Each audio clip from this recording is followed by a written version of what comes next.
A ver, ahí voy.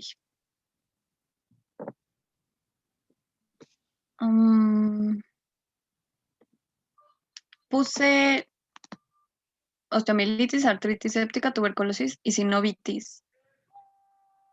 En inflamación, en la osteomielitis sí hay.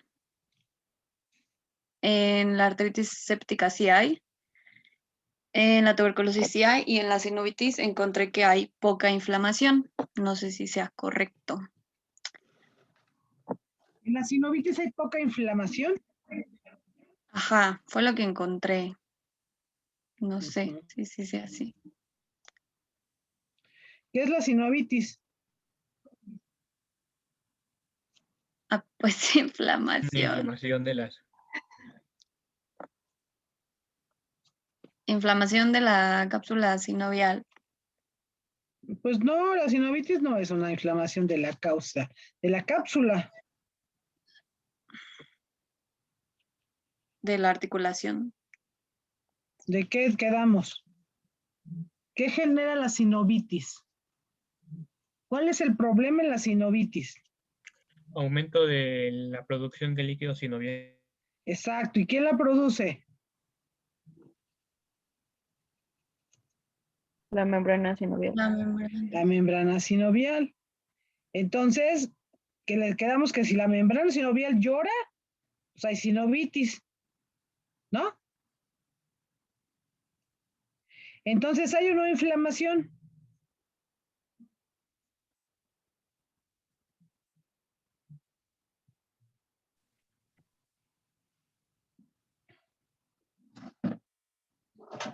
No hay o sí hay inflamación.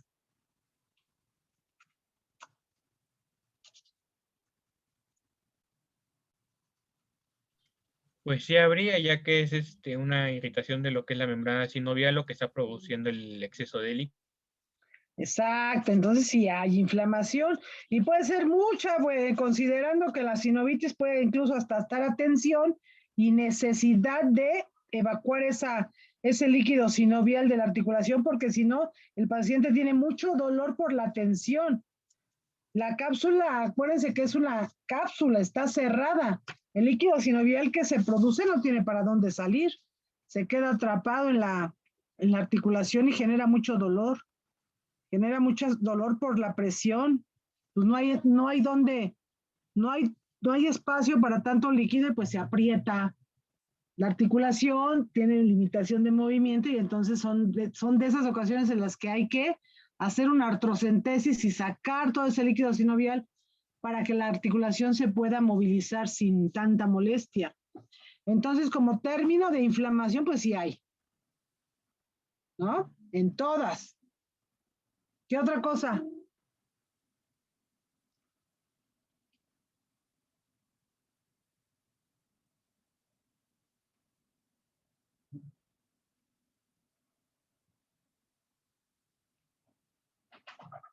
¿Qué otra característica hay?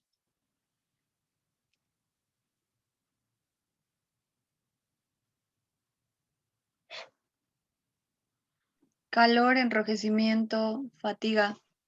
Ajá, eso dónde hay y en dónde no.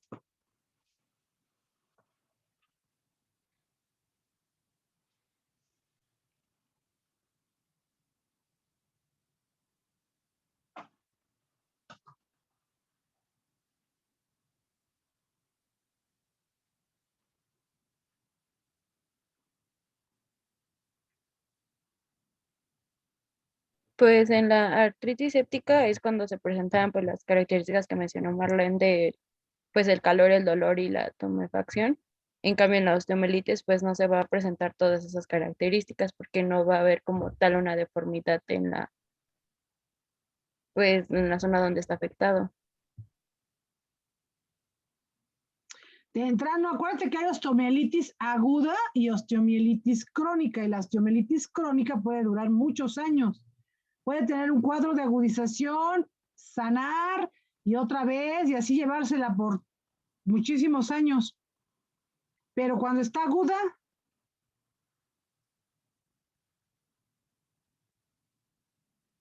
¿cómo es el cuadro?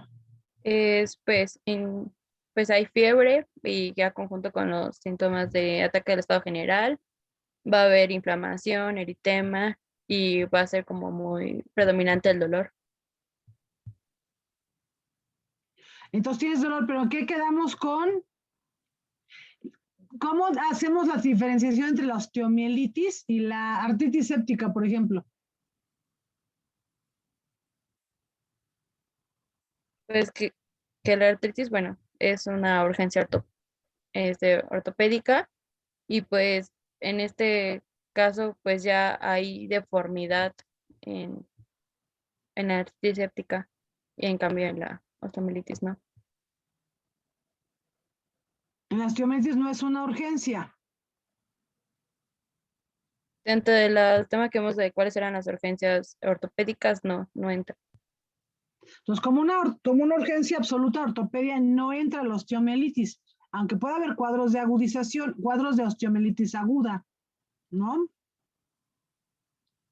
¿Y cuál era la diferencia en cuanto a la ubicación?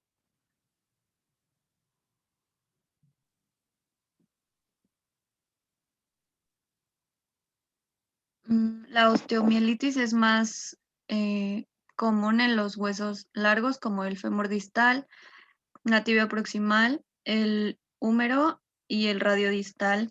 Y la artritis séptica se presenta en articulación de rodilla y cadera más frecuentemente. Fue lo que encontré. Otra vez que lo último, ¿qué fue? La artritis séptica se presenta en rodilla y cadera principalmente. Ajá, y la artritis séptica, perdón, la osteomielitis. En huesos largos, por ejemplo, en el fémur distal, en la tibia proximal, y en el húmero y en el radio distal. Uh-huh. Una de las características de la artritis séptica es que es aguda, tiene un dolor agudo, tiene una limitación funcional aguda, ¿sí? Tiene un cuadro agudo de fiebre y por ser artritis, el problema articular limita la función. Por lo tanto, si está en extremidades pélvicas, en la rodilla o en la cadera, o no puede caminar el paciente, tiene mucho dolor, ¿sí? ¿Y qué diferencia de esta parte con la osteomielitis hay?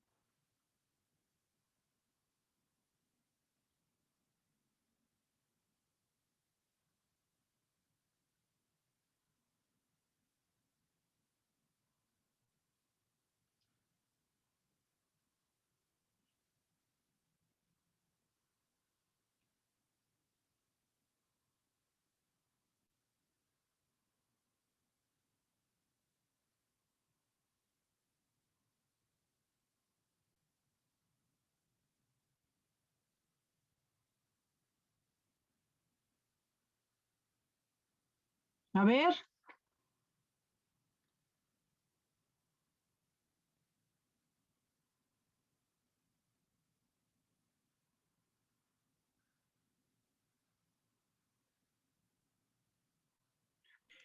También creo que se podía checar en lo que es la afectación a lo que es el cartílago y a otros tejidos. Mientras que en la osteomielitis, si más no recuerdo, la podemos diferenciar en infantil y adulto, en el que no se obtiene, únicamente está la infección sin tocar lo que es el cartílago de crecimiento, mientras que en lo que es la artritis séptica, toma lo que es toda la zona del hueso, incluyendo cartílago.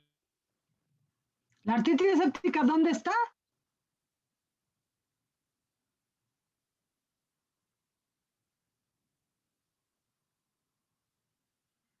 ¿Dónde se En la localiza? articulación. Exacto. La artritis séptica se localiza, eso lo vimos la clase pasada, es lo principal, que la artritis séptica se localiza en la articulación. El daño está en la articulación. Y en la osteomielitis, En la diáfisis. en la diáfisis de los huesos. Sí puede haber osteomielitis en un hueso corto, sí puede ser, por ejemplo, en la pelvis. Son raros los casos, pero los hay. Lo que les decía era que en hueso en crecimiento la osteomielitis no afecta la articulación porque está la fisis en esa zona, e igual que la tuberculosis, ¿sí? Entonces, por eso también haces diferenciación con la tuberculosis, porque la tuberculosis tampoco es una lesión articular, ¿sí? ¿Sí está Sí, claro? Ese cuadrito Sí. lo terminen para que vayan haciendo bien la diferenciación y a ver si así ustedes van cayendo en qué sí y qué no hay en los ambos cuadros, ¿sí? Ahora, con respecto a la clase que empezamos a ver de cervicobraquialgias, ¿qué vimos?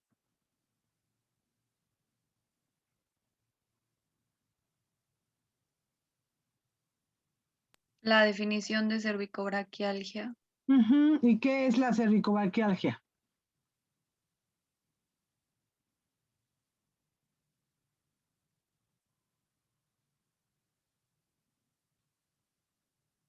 Pues es una alteración que va a afectar al nivel cervical y del plexo braquial.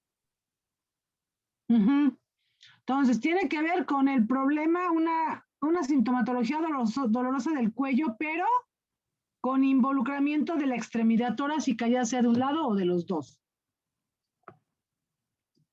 ¿Qué dijimos que era un dolor sistematizado?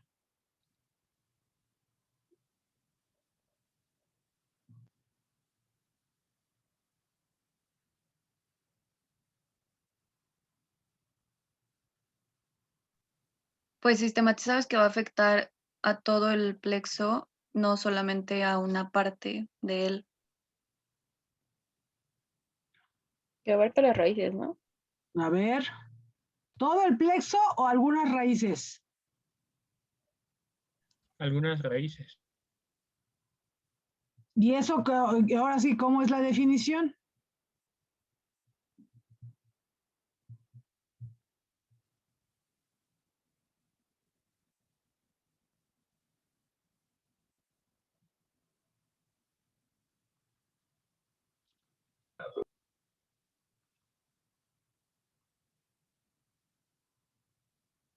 Que sería un daño a la raíz nerviosa y de ahí pues ya se va a irradiar a todo el brazo. Bueno, Ajá, entonces, y sistematización significa que tenemos un daño en una raíz nerviosa y esto se va a manifestar con las alteraciones, puede ser de dolor, alteraciones motoras o sensitivas de la zona de inervación de esa raíz, ¿sí? O sea, si tú tienes un dolor en el cuello, en el hombro, y también te duele la rodilla derecha, pues eso no tiene relación directa, no es un mismo nervio. No, en ese caso no hay tal sistematización, pero si tienes un dolor del cuello que está hacia el hombro y del hombro se baja el brazo y también altera el antebrazo y tienes limitación para la prensión de la mano, alteraciones en la sensibilidad de los dedos, falta de fuerza al hacer un puño, entonces ahí sí hay una sistematización que te encamina a buscar el problema en una raíz nerviosa o en más de una raíz nerviosa, ¿no? ¿Sí? ¿Y qué quedamos que era un dolor referido? Cuando tenemos un punto de lesión específico, pero el dolor se está demostrando en alguna otra zona de la misma raíz.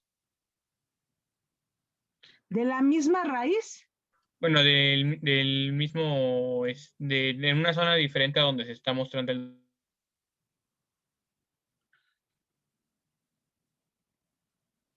El dolor está en una zona y luego se pasa a otra región, pero no tiene relación directa con alguna raíz nerviosa, ¿sí? ¿Sí es así? Vale.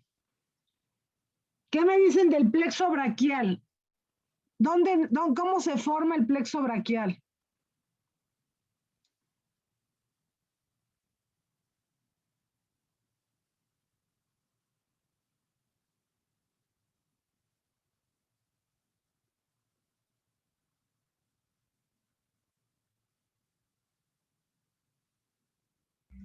Es Pues la se unión de las forma, raíces nerviosas de C5 hasta T1, las cuales van a dar la inervación a lo que es el brazo y algunos músculos del tórax. A ver, ¿a partir de dónde nace? ¿Cuántos troncos tiene? 5. 5. 5. Entonces a ver cómo se forman. Entonces son 5 raíces. Sí. 5. A partir de ese 5 y son pares, ¿no? Derecha, izquierda. Emergen, sí, ¿de dónde nacen? Pues de los nervios espinales. ¿De los nervios espinales? de la médula, pues. De la médula, exacto. Entonces, cada par de raíces sale en un segmento de la médula. En específico, esta sale a partir de C5. Ajá. ¿Sale por arriba o por abajo de cada vértebra? Por arriba. Por arriba. Por arriba de cada vértebra. Entonces, salen en pares y forman troncos. ¿Cómo se forman los troncos del plexo? Por la unión de las raíces. ¿Cómo se van formando? A ver, porque eso nos guía a saber cuál es el diagnóstico y cómo podemos ayudar. Sí, por eso les decía, vean de qué trata el plexo braquial porque tiene repercusión clínica y entonces necesitamos saber cuáles son los problemas que podríamos encontrar en la extremidad torácica que están directamente relacionados con alguna o algunas raíces nerviosas. ¿Sí? Sí. ¿Qué quedamos la vez pasada de las cervicalgias? Que había manifestaciones clínicas, por ejemplo, con cefalea en hemicráneo, con sensación de dolores punzantes. ¿Qué dijimos de eso?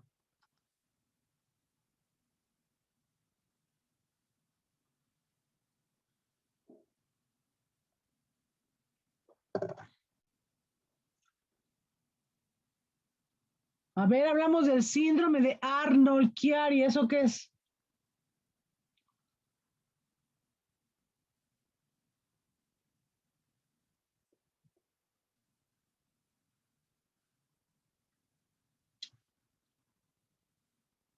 A ver, Liber, ¿qué dijimos hace la clase pasada del síndrome de Arnold-Chiari?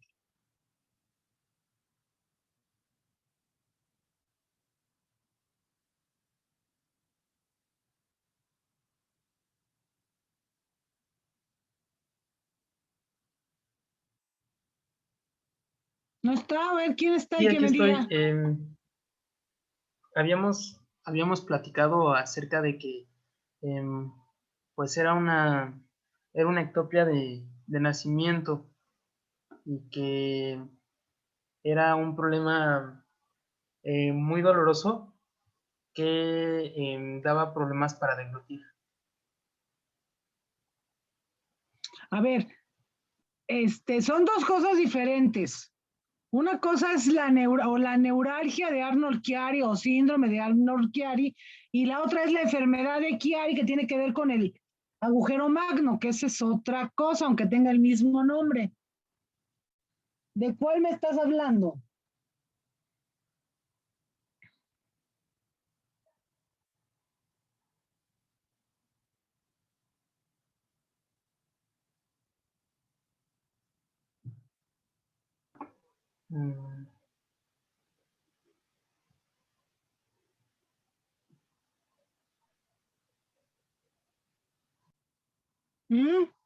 ¿De cuál, Iber?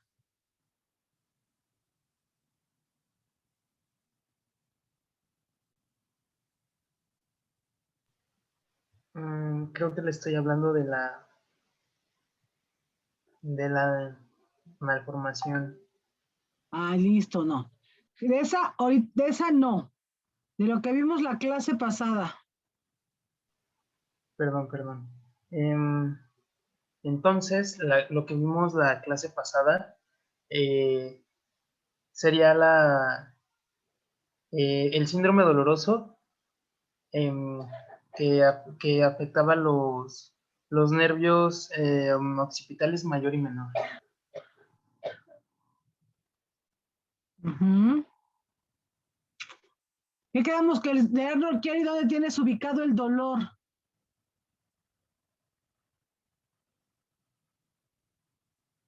Ah, Es un dolor irradiado hacia lo que es la zona parietal, frontal y temporal.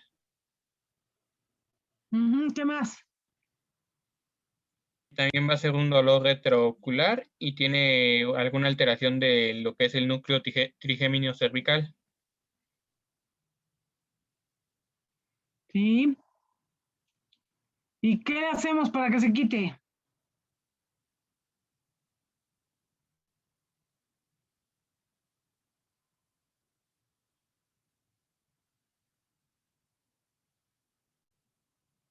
¿Mm? De lo que recuerdo, nos había comentado, nos había comentado que esto se daba por posturas viciosas, por lo que se tenía que corregir la postura. También podíamos usar, creo, un tipo de collarín para evitar que la persona mantenga agachado el cuello, o en cierto caso podemos hacer un infiltrado. Y de hecho Ajá, nos dijo cierto. que era importante que hiciéramos bien el diagnóstico diferencial, me parece, con la neuralgia del trigémino, y que en caso de confirmar neuralgia de Arnold-Chiari, el infiltrado sería con esteroides, y esa sería la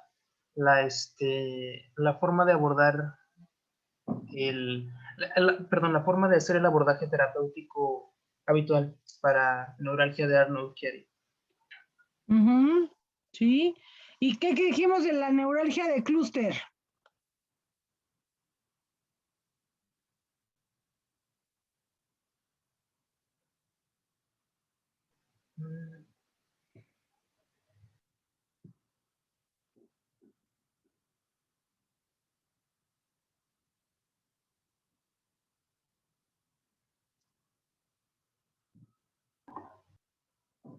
Esta es la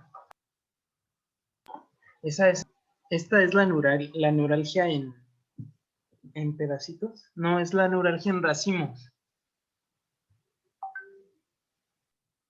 ¿Cómo en racimo?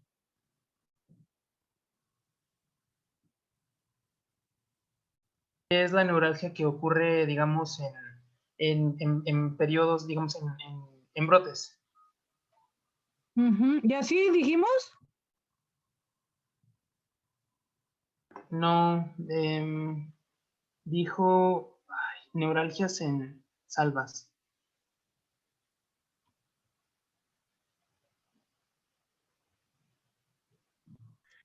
Nos había comentado que era un dolor paroxístico y lanciante, que se daba principalmente por también vicios de la postura. Sí, entonces todos estos dolores que estuvimos viendo la vez pasada, que eran problemas que tenían que ver directamente por las posturas, sí, que eran irritaciones nerviosas que se relacionaban por las raíces pasan entre los músculos y cuando los músculos se contracturan por tener una posición viciosa o forzar mucho los músculos a mantenerse en contracción, atrapan a las raíces nerviosas y eso se traduce en dolor, ¿sí? Que fue lo que vimos la vez pasada. Ahora, vimos también el problema de la salida torácica. ¿Qué con ese padecimiento?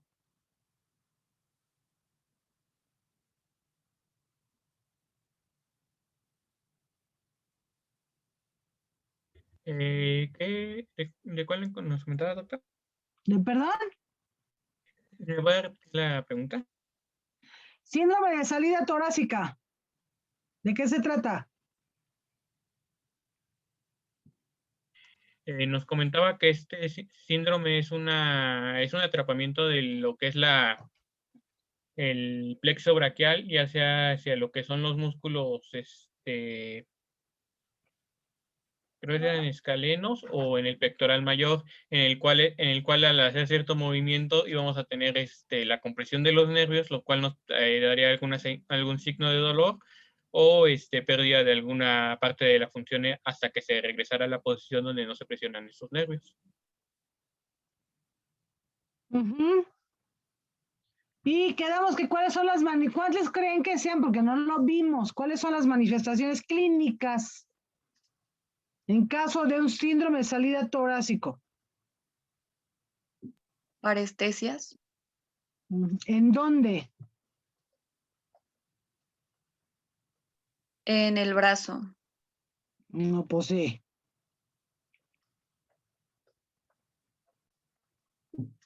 Sí, en el brazo, pues tiene que ser en el brazo. Pero ¿cómo se manifiesta?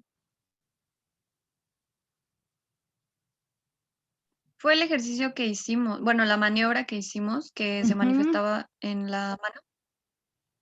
Sí, entonces, ¿cuáles son las alteraciones que se presentan? A ver.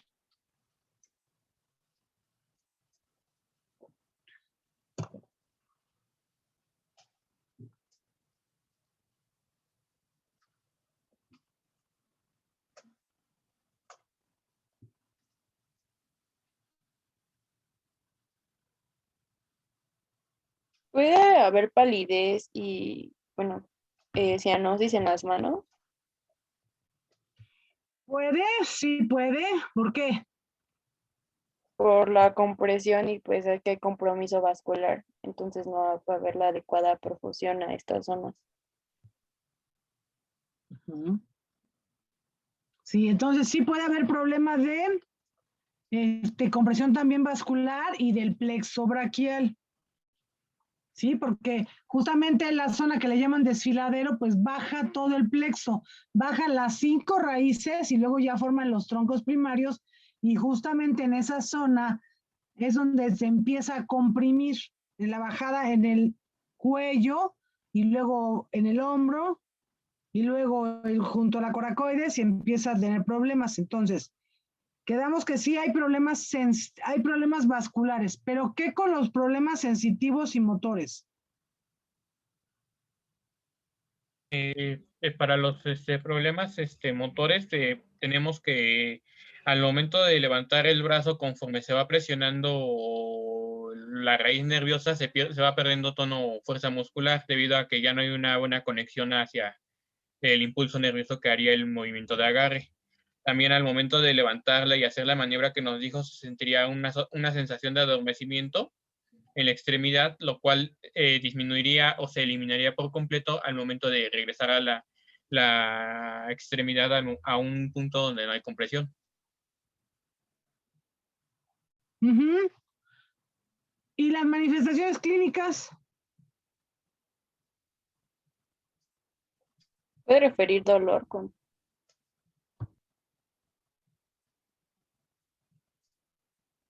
¿Dolor dónde?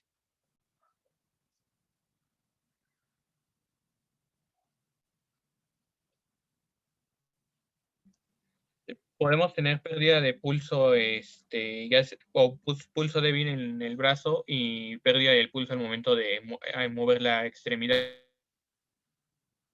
Ajá, en caso de problema vascular, porque quedamos que si a la hora que haces la abducción, que quedamos que el brazo lo tenemos arriba con la palma arriba.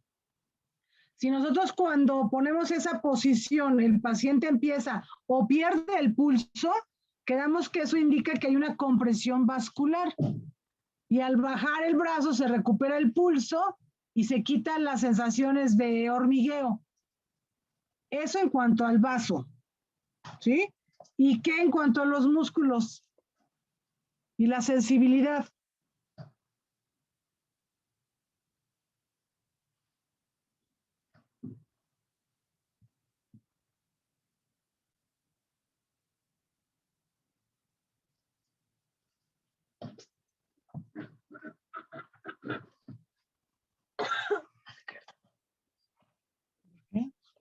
¿Podría aparecer la mano de Guillet Sommer? ¿La qué? La mano de Guillet Sommer. ¿Y esa cómo es? Pues, a ver, ¿cómo decirlo? Pues como que la mano, no, bueno, es que no sé cómo escribirlo, si es así como que se atrofia o empieza como que, ay, es que tiene una forma, pues sí, ¿no? Como si Bueno, dime la, cómo es normal una mano y entonces ya traducimos el problema que nos quieres explicar. ¿Cómo es una mano normal?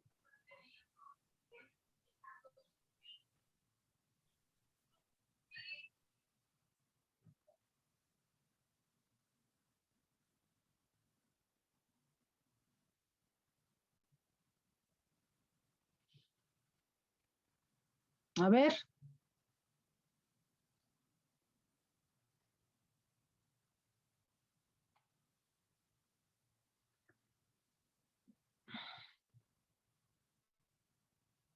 A ver, ¿quién empezó ahora, Johan? sí, pero ¿a qué se refiere con mano normal? O sea, que, Pues tú acá te refieres con la que estás mencionando. sí, es que la imagen que vi o la imagen que estudié, bueno, chequé en el libro, pues era así como si tuviera pues sí, como que las manos delgadas y así como, es que tiene una forma así como si el pulgar se juntara al índice y de ahí como si se agarrara en ganchito los demás dedos. Algo así mal, si no mal recuerdo estaba la imagen. Ajá. Y Ujú. esa mano, ¿qué alteraciones te describe? ¿O por qué termina siendo así? Mm, ¿Será porque hay una, pues sí, no como un desgaste muscular, ¿no? En el pulgar, ¿no? O sea, los músculos no se desgastan. Bueno, como que se atrofia, ¿no? Ah, bueno, así sí. Sí, como que se atrofia, ¿no? Porque se ve delgadita esa parte de la base carnosa del pulgar. Se nota así como que, sí, como delgadita, como atrofiada. Ajá. ¿Y qué más tiene? ¿Qué otras zonas se ven así atróficas?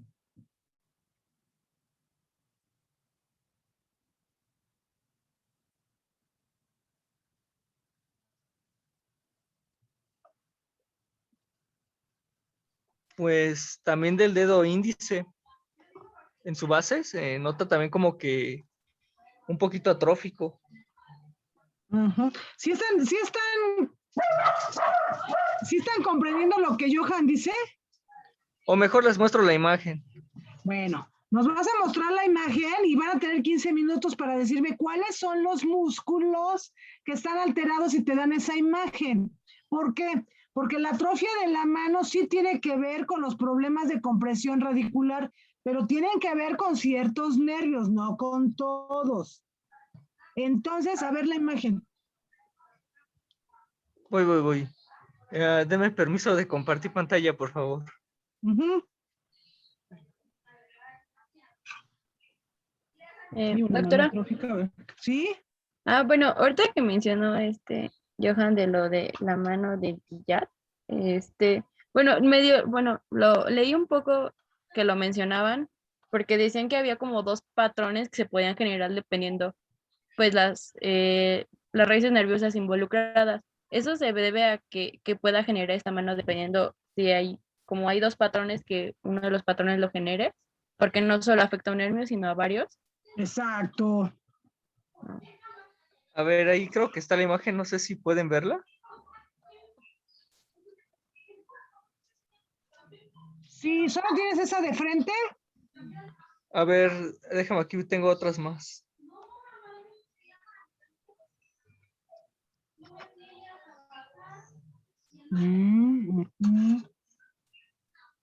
¿Es así? ¿O esta aquí que tiene dos ángulos? Si quieren la puedo hacer más grande. Esa que tienes así, está perfecta, esas dos, la A y la B. Ujú. Bueno, tienen 15 minutos para decirme por qué está así y qué músculos son los que dan esa imagen por atrofia y qué nervios son los que tienen problema que dan como resultado esa mano. ¿Sale?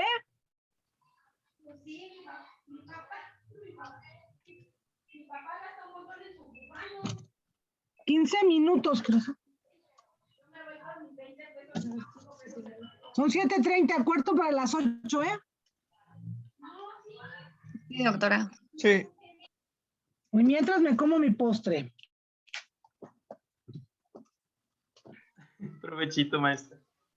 Provecho, doctora. Sale.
Sí, doctora. Sí, doctora. 12.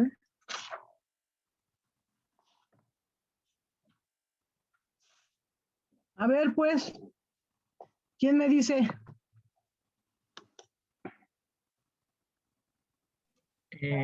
Lo que encontré yo, este es una atrofia del abductor corto del pulgar, y así también como es una atrofia de lo que es la eminencia tenar y la eminencia hipotenar, y principalmente está dada por una disminución del flujo sanguíneo en la extremidad por un atrapamiento arterial. A ver, fíjate bien.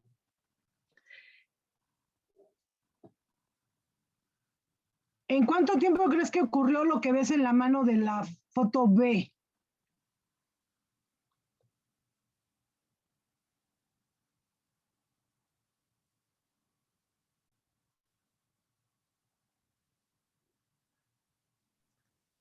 Tendría que Un ser mes. en un tiempo prolongado. A ver, amárrate ahorita un dedo con una liga y me dices en cuánto tiempo se te pone en negro.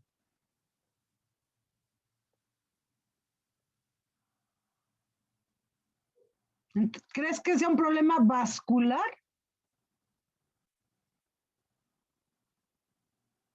No. Pues hagan la prueba, amárrense un hilito en un dedo, a ver si aguanta el dedo de aquí a que terminemos la clase.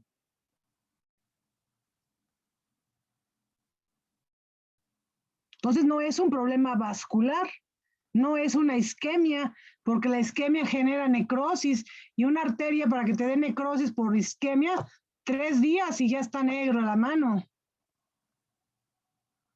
Entonces no es el problema vascular. Otra opinión. Ya nos dijo que hay atrofia de la eminencia tenar y de la eminencia hipotenar. Estoy de acuerdo. ¿Qué zonas, más bien, qué alteración da como resultado esa mano? Un déficit neurológico. ¿Cuál?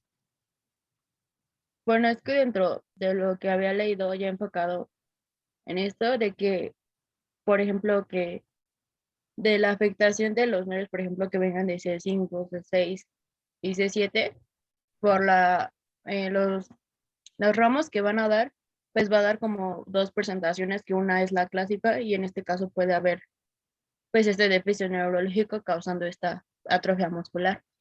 Sí, pero ¿cuál es el déficit neurológico? Estoy de acuerdo. ¿El problema es neurológico? Sí.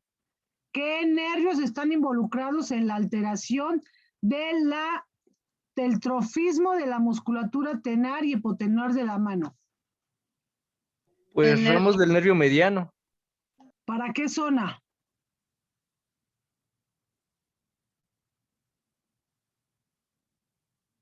¿Cómo, doctora? Sí, dice que ramas del nervio mediano. El nervio mediano tiene ramas.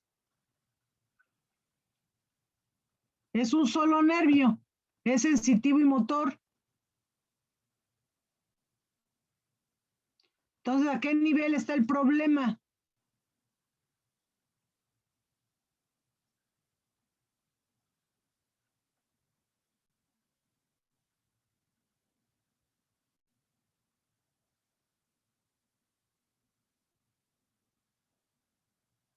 A ver, ¿alguien más?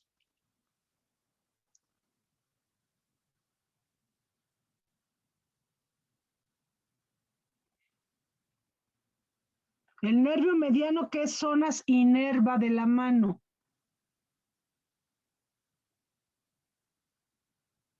Pues los músculos de la región tenar e hipotenar.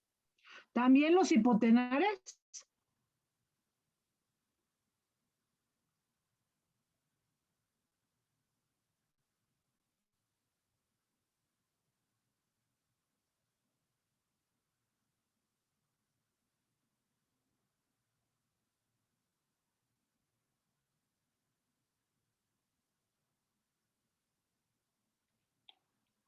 ¿Sí? ¿También los hipotenares?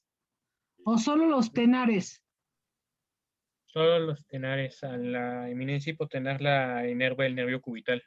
Entonces, esa mano, ¿qué nervios tiene alterados?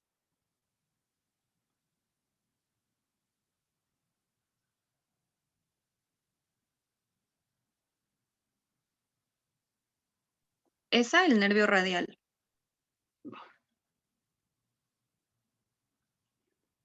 ¿Quién me contestó? Yo, Marlene. Te voy a dar un coco, Marlene. A ver, otra vez, ¿qué inerva la región tenar?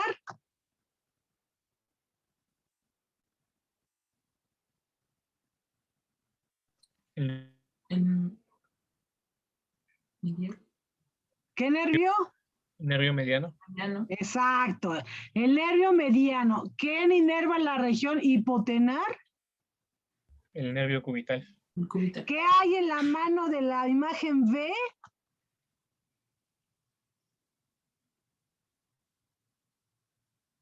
Afectación del nervio mediano. Sí, ¿por qué me dicen que el radial?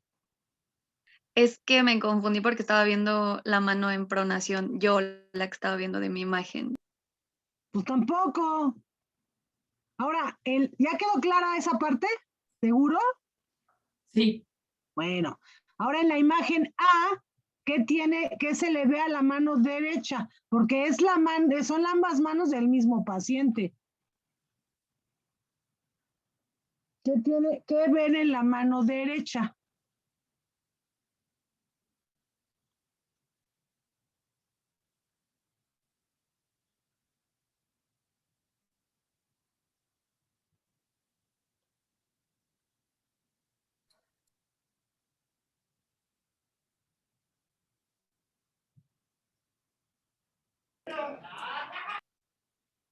¿Qué hay?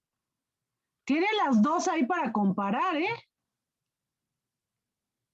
Está Pues sí, atrofia de la región tenar. Ya, eso ya lo vimos en la palma del lado B. Del lado A, ¿qué hay? está como. ¿Cómo se dice? ¿Qué tiene? El músculo del dedo pulgar se ve atrofiado, o sea, cambia. Ujú. Pero no está en el dedo pulgar. Está en la. Como en. Ay, ¿Qué zona es esa? la parte posterior de la mano. Sí, en ¿Cómo? el dorso, pero ¿en qué Sí, zona?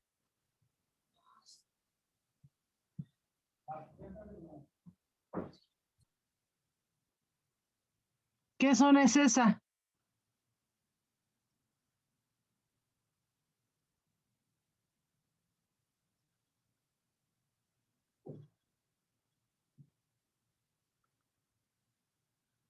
Ahí donde se ve hundido, ¿dónde es? ¿Qué zona es?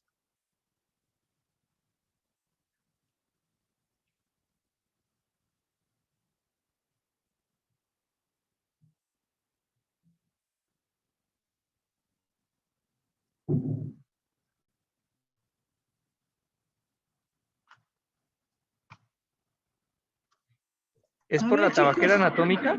Sí, pero está arriba. El problema no está en la tabaquera. De hecho, la tabaquera es muy evidente ahí. Y la tabaquera no tiene involucramiento en el problema porque la tabaquera es un hoyo. Normalmente es un hoyo, por eso le dicen tabaquera. Y ahí se ve más pronunciado. Pero ahí no hay problema. Es a la derecha o hacia las 2 de la tarde de la tabaquera. ¿Qué hay ahí? Músculo.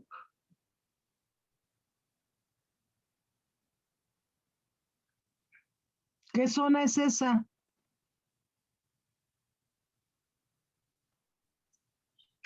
¿Cómo se llama la zona que está entre los dedos? Interfal. No.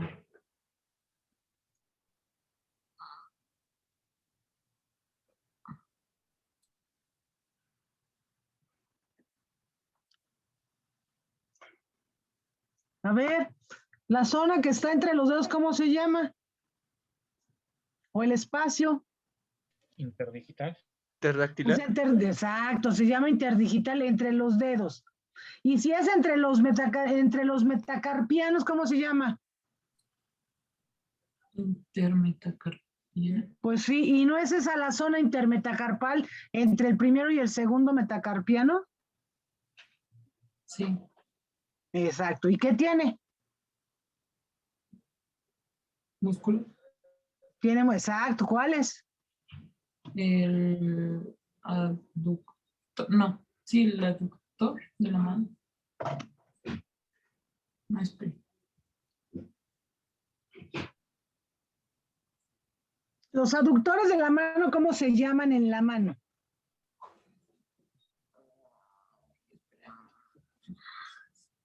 Sería del abductor corto. ¿Cómo se llaman los dedos con los músculos con los que juntas los dedos? Opositor. No. Ah, Tenemos un músculo oponente Aductor del del pulgar y pulgar. nada más es oponente del pulgar. Y ese músculo es palmar y ya vimos que está atrófico por problema del nervio mediano, ese ya. Pero la zona intermetacarpal y en específico entre el primero y el segundo dedo, los dorsales. hay músculos que hacen que cierres los dedos.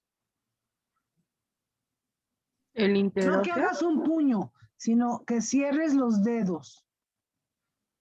El dorsal. ¿Y esos músculos cómo se llaman?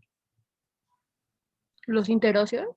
Exacto, los interóseos. A ver, ¿quién me contestó? Yo, Laisha. ¿Quién, Laisha? Ujú. ¿No se llaman también dorsales? No, ¿qué? No, me confundí. Pues hay interóseos dorsales, interóseos palmares, eso sí, pero se llaman ok. interóseos. Sí. Entonces, esos nervios y esos músculos interóseos están atróficos, por eso ven ese boquete ahí de la ribita de la tabaquera anatómica.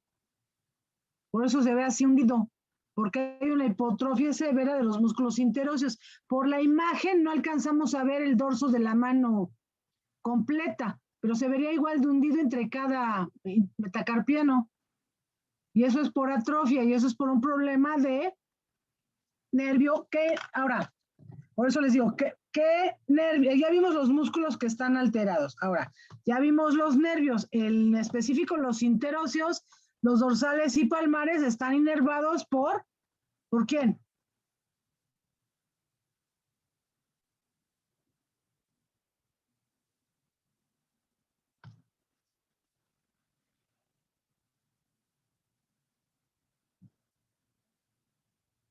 ¿Quién inerva los interóseos? De la mano.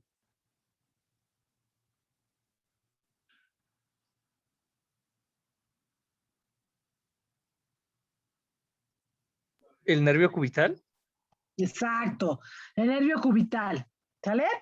Entonces ya vimos que esta mano es resultado o consecuencia de un problema, no sabemos de qué tipo.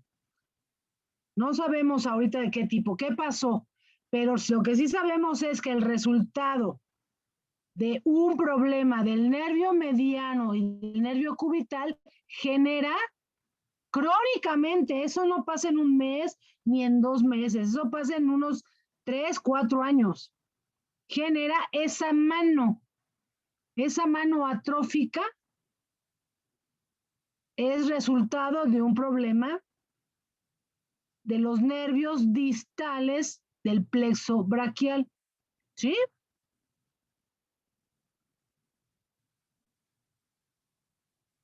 ¿Sí está claro? Listo, ahora. El nervio mediano, por supuesto que es hijo del plexo braquial, ¿verdad? ¿De qué raíces? El nervio mediano, ¿de qué raíces está formado? ¿De cuáles?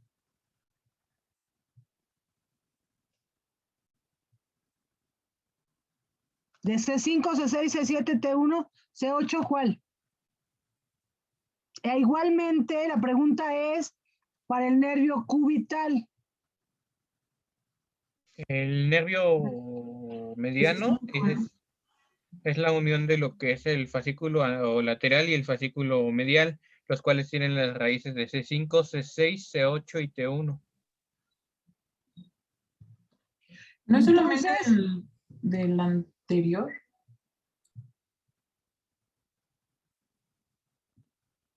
a ver.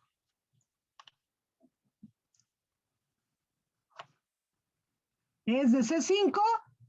No creo, porque C5 es inervación del brazo. ¿C6? De ese 5 solamente sale la lateral del nervio mediano, ¿no? Y Entonces, ¿el nervio mediano dónde es? ¿De C6, C7?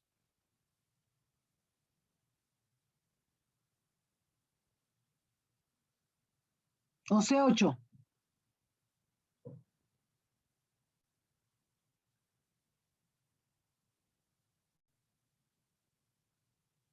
A ver, chicos.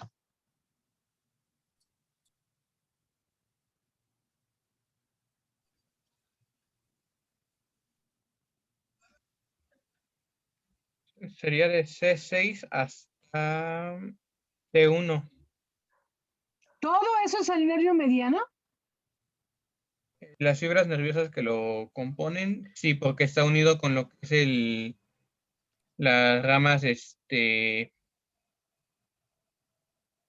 fascículo lateral y el fascículo medial, los cuales tienen como predecesoras esas ramas. Y de los troncos secundarios y las ramas finales del nervio mediano, directamente, o sea, si tú tienes, por ejemplo, una hernia en la columna cervical entre C6 y C7, vértebra, entre C6 y C7. ¿Qué raíz? Es una hernia grande. Entonces, ¿qué raíz te comprime la hernia? C7. C7. Las manifestaciones clínicas por esa hernia, ¿en dónde las vas a manifestar?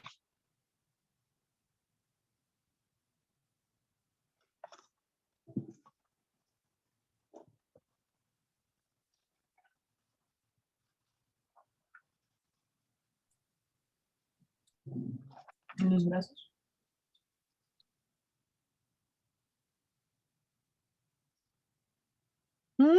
¿En dónde? En la muñeca. En la mano, digamos, ¿qué problemas motores y sensitivos vas a tener?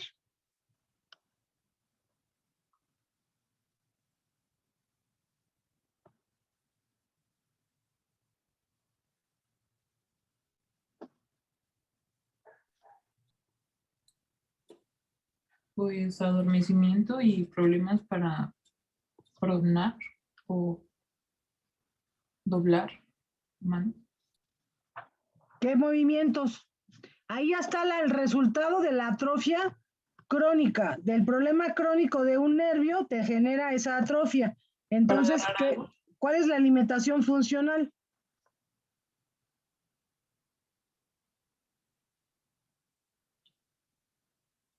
No, no se puede cerrar. No se puede cerrar, no puede hacer un puño. Ajá.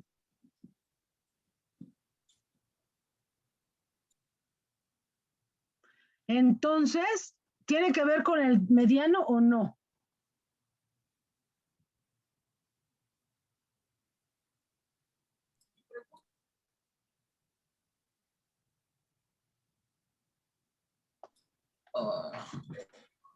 A ver, piensen. Es lo mismo que está pasando con la mano de la imagen. Sí, como eso es lo que pasa a los años de tener el problema. Hay pacientes que no se quieren operar y así se quedan y se toman cualquier antiinflamatorio, antineurítico para que les duela menos, pero a lo largo de los años ese es el resultado de un problema cervical que nunca se quisieron atender o que a veces nunca supieron qué tuvieron porque los atendieron y nunca les dieron un diagnóstico adecuado.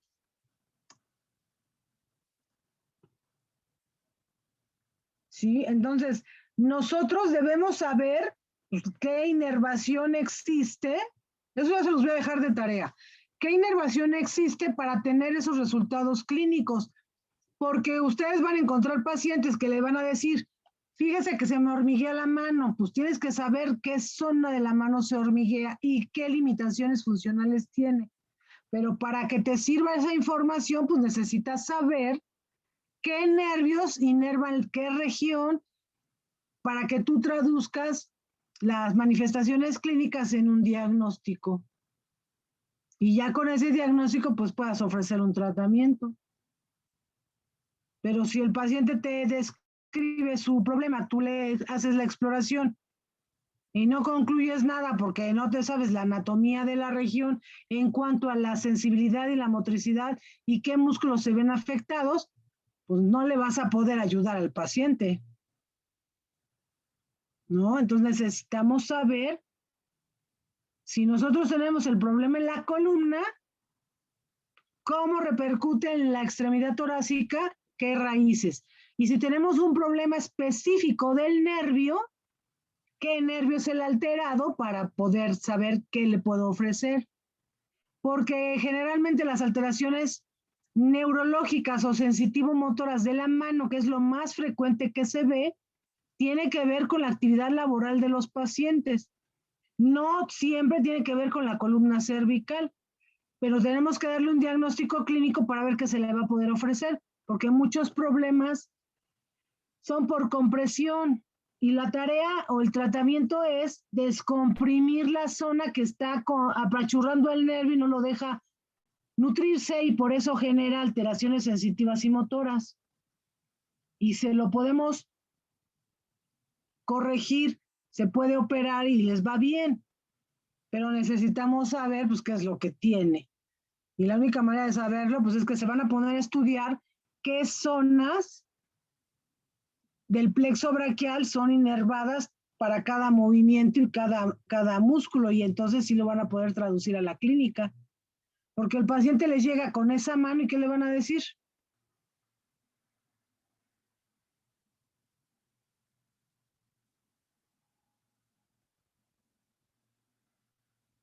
Capaz que nada más le van a poder decir, bueno, sí es diferente, pero no sé qué más tenga.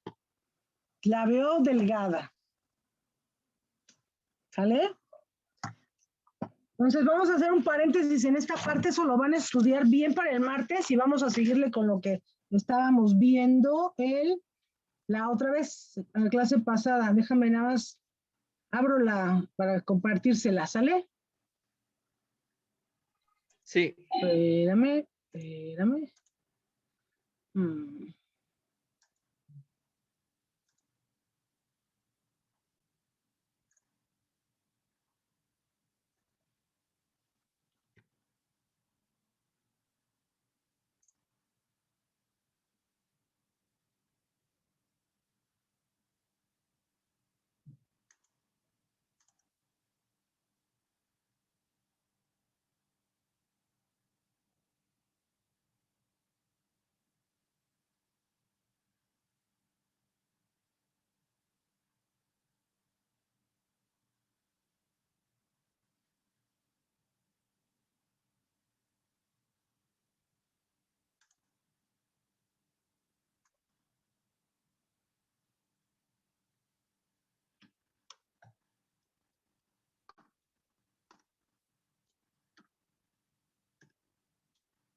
¿Ya se ve? Sí, Sí, doctora. doctora. No debe que sea grande. Ahora sí. Nos quedamos aquí, en la maniobra de Adson, ¿verdad? Sí, doctora. Listo, esa sí la entendieron bien. Sí, sometemos a tracción el plexo y si es positiva, esa posición que tiene esa muñeca de la paciente, el que tiene flexión, perdón, extensión, no la tolerarían. ¿Sale? Sí. Entonces, dentro de los problemas de las alteraciones de cuello y de la extremidad torácica, también hay una patología que se llama síndrome del angular del omóplato, y esto tiene que ver directamente con la musculatura que se encuentra en la zona interescapulovertebral. ¿Sí ven este esquema?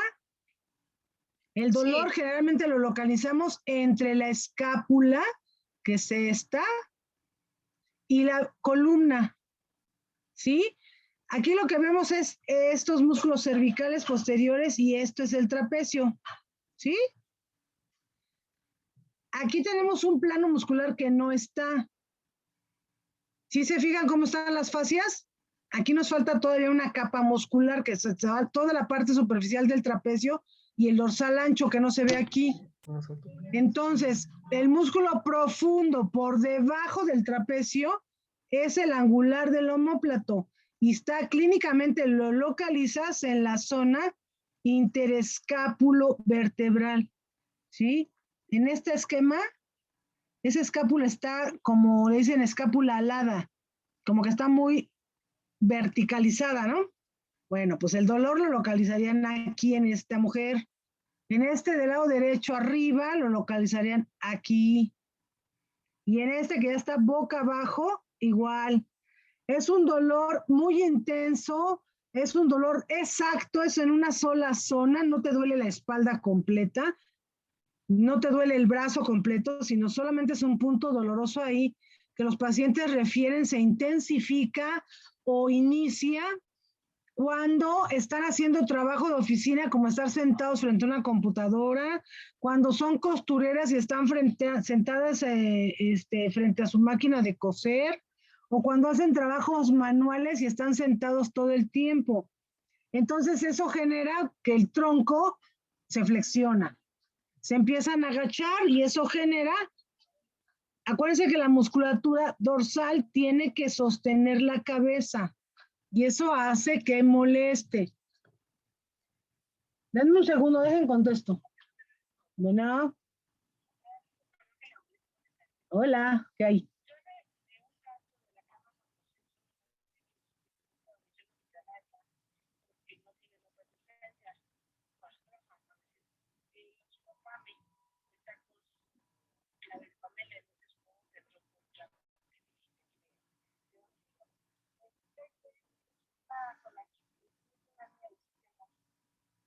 ¿Cómo se llama? Se llama Barreras Marcela. ¿Se va a operar o por qué? Es que no sé por qué llegaría. ¿Quién le ingresó?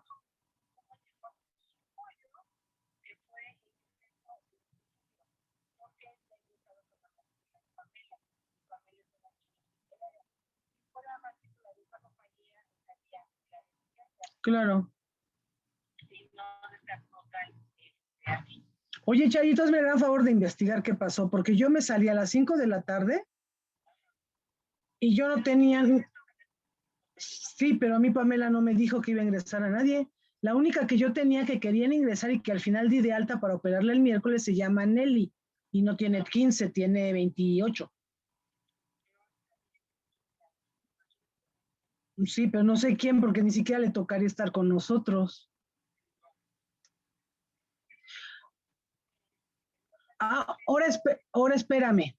Puede ser ayer, a ver, no, ya no tengo la hoja de ayer. Ayer, ¿quién fue? Retana, no. Nosotros tenemos programada una chiquilla de 15, programada, y la metimos porque por peso y demás datos nos parecía adulta. Y sí la metimos programada.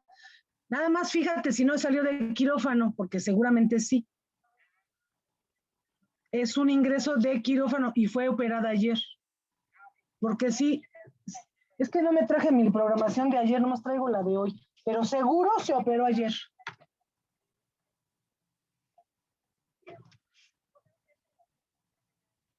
Sí, para vigilar su postoperatorio se queda. Eso sí, hay que darle su pase de 24 horas. Sí, sí, ese sí. Ajá. No, es que es menor, hay que dejarle el familiar allá arriba, que no pase nada. No, pues ya la operamos, ya ni modo. Ujú. Nada más me mandas un mensajito y me... Exacto, exacto, gracias. Gracias, Chayito. Bye. Perdón, chicos. Sí, entonces un dolor así, interescápulo vertebral exquisito, que puede tener evolución de largo tiempo e incluso meses. Se quita difícilmente con compresas calientes, con masaje, con antiinflamatorios, pero como es repetitiva la actividad, no es repetitiva la posición viciosa de mantener la flexión de la columna dorsal, eso genera que el dolor se repita y se repita y se repita, ¿sí? Y entonces el paciente puede decir, es que me duele la cabeza, y cuando uno los revisa, cuando uno los explora, pues te das cuenta que los dolores que trae, sí puede ser que tenga un dolor, una cefalea junto con un problema de síndrome del angular del omóplato, pero esa forma de discernir de un diagnóstico a otro, ¿cómo lo hacemos? ¿Cómo vamos a saber si es o no?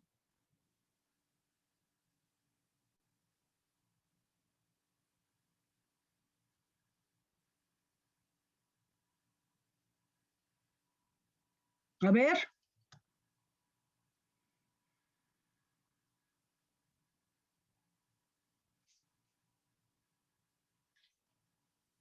Por la historia clínica. Claro, por la historia clínica. Tenemos que hacer un buen interrogatorio y una buena exploración, porque es la única forma que vamos a tener de hacer un buen diagnóstico.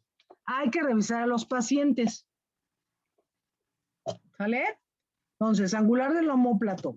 Luego, ¿cuáles son los problemas muy frecuentes que se presentan en la extremidad torácica? Son los problemas de hombro, específicamente del hombro.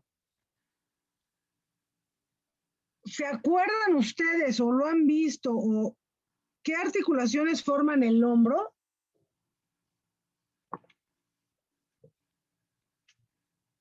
Porque el hombro es una articulación muy compleja.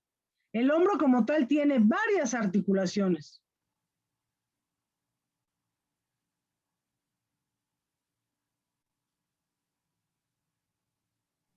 Está conformada por 5 articulaciones, ¿Sí? que es la acromioclavicular, es la escapulohumeral, ¿Sí? es la esternocostoclavicular, ¿Sí? la genohumeral y la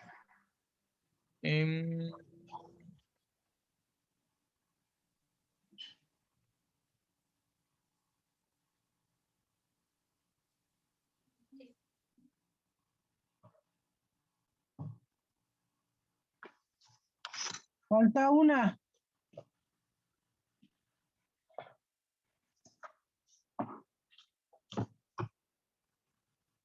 La suprahumeral. ¿Cómo? ¿Cuál? A ver otra vez. Suprahumeral. No.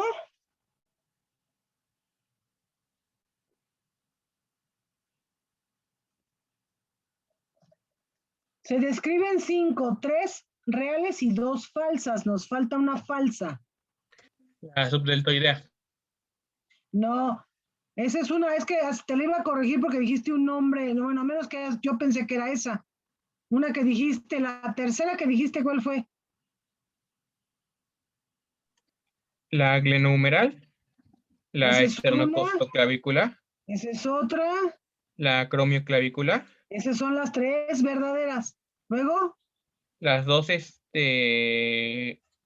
falsas son la suprahumeral y no se llama escapulotorácica. suprahumeral. ¿Cuál? Escapulotorácica. Exacto, y la subdeltoidea. Sí, esas son.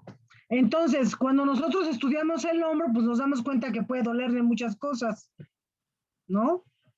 Entonces, todo eso lo tenemos que ir descartando de acuerdo a la sintomatología. El hombro tiene la función de movilizar al brazo, movilizar a la mano, ¿sí? Entonces tiene varios arcos de movilidad. Acuérdense que quedamos que ¿qué tipo de articulación es la articulación glenohumeral?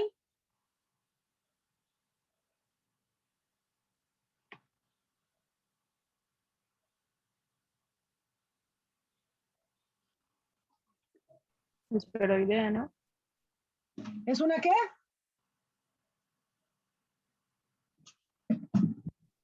¿Qué tipo de Esférica. articulación es? ¿Una enartrosis? Es una enartrosis. Por lo tanto, tiene ¿cuáles grados de libertad de movimiento?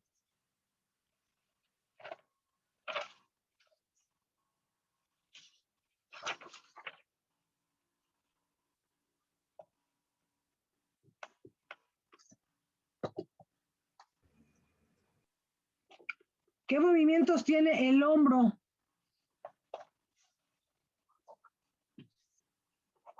Hacia atrás, hacia adelante. No, pero no me digas hacia atrás, hacia adelante. ¿Cómo se llaman esos movimientos?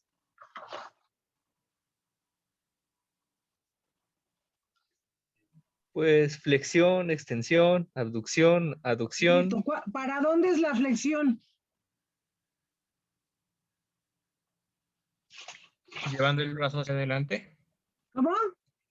Llevando el brazo hacia adelante. Exacto. ¿Y hasta dónde llega normalmente?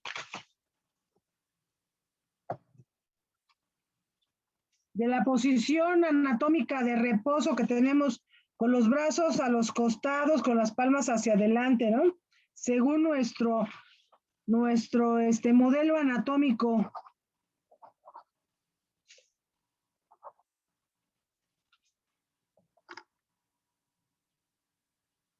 ¿Cuántos grados tiene?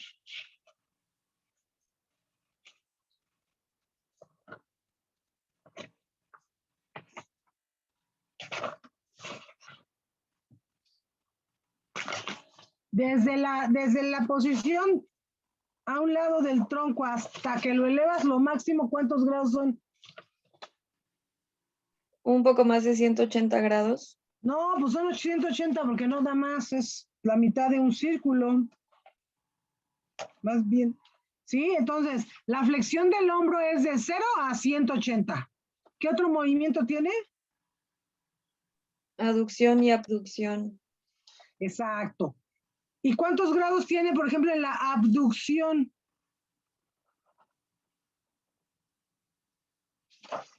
Es de 0 a 90.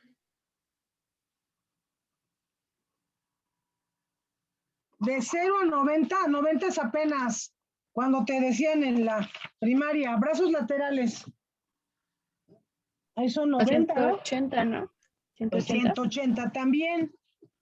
Entonces, imagínense que con esa libertad de movimiento, cuando el hombro se ve limitado, es difícil deducir qué tanta limitación tiene, porque tiene tantos grados de movilidad que a veces tan solo por no hacerlo de forma regular, ya no los completas y no es que tengas un problema real, sino solamente falta elasticidad en la articulación, en las estructuras que ya mueves poco, pues están duras. Se mueven poco. ¿Sale? Entonces, nosotros, las patologías del hombro, déjame si las puse acá o sí. Espérenme. No. Nosotros, cuando tenemos problemas del hombro, podemos tener problemas articulares. Problemas con los espacios articulares que limitan la función por el roce. El hueso puede rozar al músculo y de tanto rozarlo, incluso hacerle un agujero. Y entonces una tendinitis pasa a ser una lesión muscular severa por ese roce. Puede haber bursitis, que solamente son inflamaciones de las bursas que se encuentran en zonas donde hay exposición. Todas las articulaciones en las zonas expuestas, por ejemplo, en los nudillos, en las rodillas, en los codos, en las caderas, en específico en el hombro, que son salientes óseas, siempre va a haber una bolsa de protección. Es una bolsa de grasa metida en esa bolsa de tejido conjuntivo que sirve de amortiguamiento para cuando nosotros tenemos algún contacto, alguna estructura o cuando te caes, que son de protección. Hay bursas que son bursas profundas, que no tienen relación directa con el exterior, como el codo o la rodilla, que están abajito de la piel. Hay bursas como en el hombro que son profundas, pero igualmente por el uso continuo de la articulación se llegan a inflamar. Y toda bolsa inflamada pues se hace gorda, se llena de líquido, se hace gorda y ocupa más espacio. Y si tenemos espacios limitados entre hueso y hueso por donde pasa algún tendón para hacer la función que le toca, esa bolsa gorda puede estorbar y entonces generarte un espacio limitado para la movilidad muscular. Y entonces es una bursitis, pero pues también la puedes confundir con una tendinitis porque el tendón está muy cerca y porque clínicamente la traducción es la misma, le duele al movimiento. Sí, pero nosotros ya cuando has visto muchos y has revisado muchos, puedes hacer ciertas maniobras o dentro de la exploración ver qué función se encuentra limitada para determinar si es solo una bursitis o tiene un problema de tendinitis o incluso un problema de tendinitis que ya involucró a la fibra y ya se rompió. Por supuesto, en estos casos la limitación funcional es mayor, porque un tendón o un músculo incluso que se ha dañado y se ha agujerado, así literalmente hablando, se agujera por un roce continuo con el hueso, hay pérdida de la función.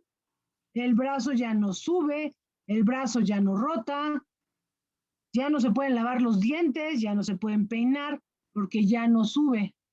¿Sí? ¿Sí va quedando claro? Sí, doctora. Listo. Entonces, fíjense en esta. Esta es una abducción de los dos brazos de ¿cuántos grados?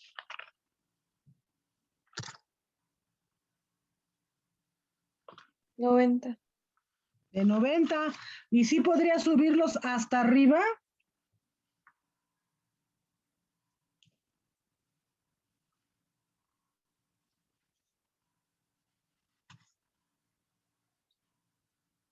No. Sí, ¿verdad? O sea, el hombro tiene esa capacidad de hacer una abducción más allá de los 90 grados.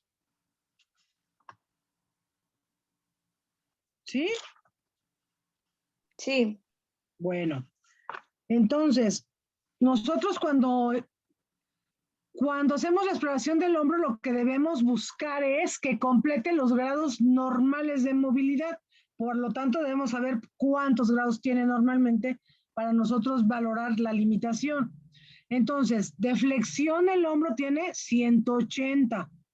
De abducción, ¿cuánto tiene? 180. 180. ¿Qué otros movimientos hace?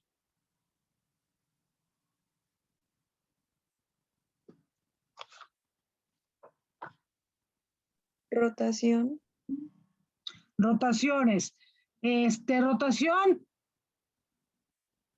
interna y externa, ¿sí? Sí. Listo. ¿Qué más hace?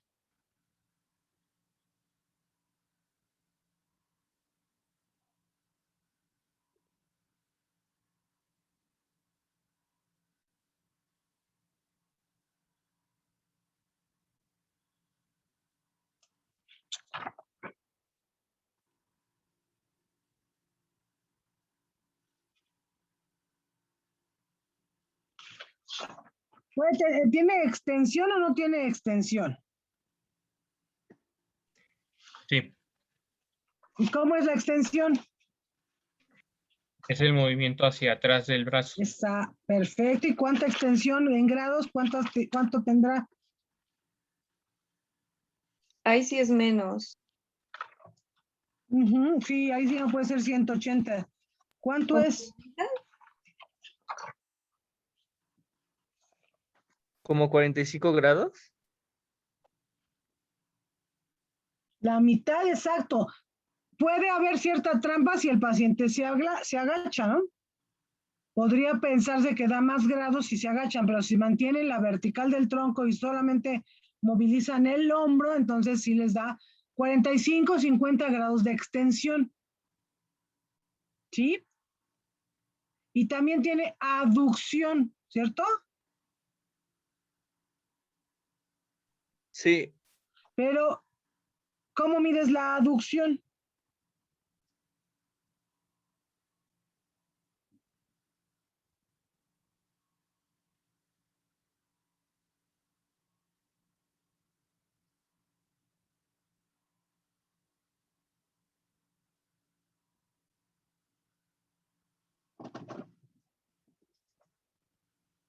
A ver, ¿cómo la medirían? O más bien, ¿qué movimientos hacen para ver que sea aducción?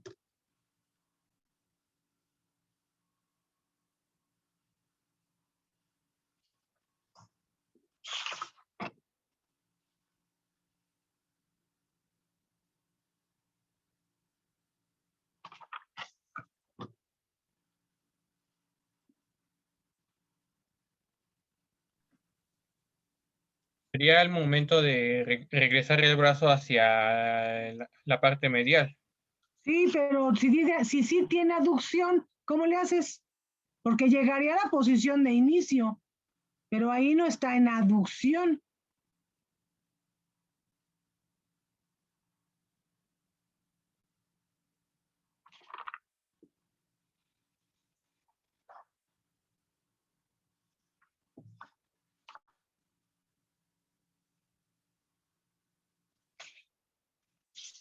¿Cómo le hacen? A ver, piénsele. Quieren medir aducción del hombro.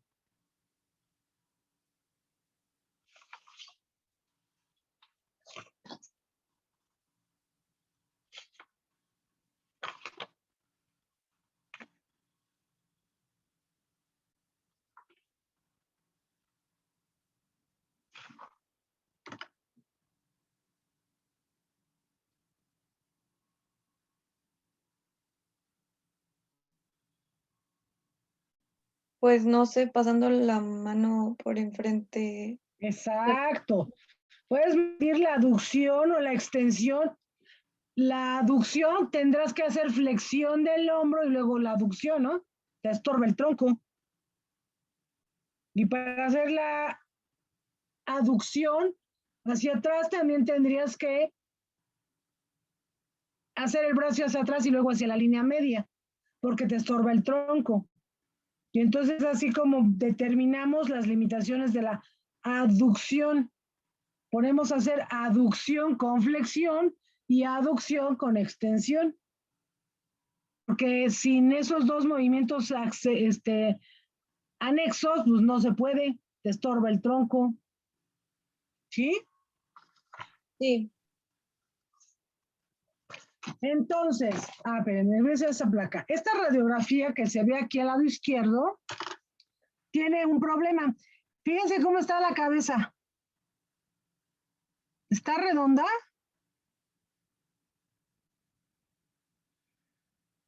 No.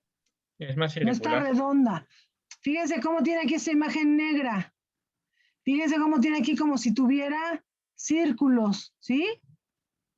Con un margencito escleroso, que es este margen blanco, aquí y acá, pero estos son agujeros, ¿sí? Y vean la superficie articular, más bien, sí, la articulación. Vean la glenoides, cómo se ve. Esclerosa, blanca.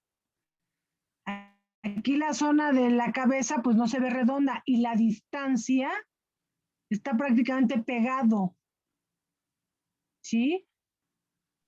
Entonces, cuando el hombro tiene problema articular y pierde el cartílago, el hueso, al tener un roce continuo con el otro hueso, se empieza a perder regularidad y después se descalcifica y hace estas que se llaman geodas, agujeros. Y de ahí para que se fracture, pues no falta nada. ¿Sí? Lo que pasa es que el hombro, pues si se acuerdan, no es una articulación de carga y entonces no es como las caderas que en el momento en que le pusiéramos carga, pues se fractura o se fragmenta.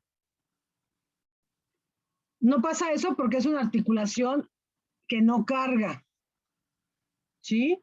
Entonces, este tipo de radiografías o este tipo de imágenes que uno ve no es una radiografía simple. Si tú ves primero la imagen y luego ves a la paciente, pues te ves que tiene mucha limitación funcional porque estos brazos ya no suben, ¿sí? Y entonces si ves que ya tiene limitación a la abducción, pues algo tiene en una radiografía. Entonces, nosotros cuando queremos determinar o queremos auxiliarnos de algún estudio para completar un diagnóstico, cuando ya vimos clínicamente que hay una limitación funcional, en caso de problemas articulares, lo primero que se va a pedir va a ser una radiografía simple de esa región. No van a pedir una tomografía, ni van a pedir resonancia, tomografía contrastada, no. Ultrasonido. Van a pedir imágenes simples en donde puedan ver la zona que está doliendo para darse una idea de que además de lo que ya encontraron clínicamente, ver qué pueden encontrar en una imagen radiológica. Y la primera opción que van a considerar es esto: solicitar una radiografía simple anteroposterior del hombro dañado. ¿Sí? No le pides de entrada hombro izquierdo, porque el que le está molestando es en este caso el derecho. Entonces yo quiero ver una imagen del hombro que le está molestando y por el cual acude a que uno la vea. ¿Sí? Entonces sería una radiografía simple anteroposterior del hombro dañado. ¿Sí? Siempre, no van a pedir cosas que no. Luego, ¿qué pasa en los procesos artrósicos? Es diferente, miren, aquí hay un daño articular.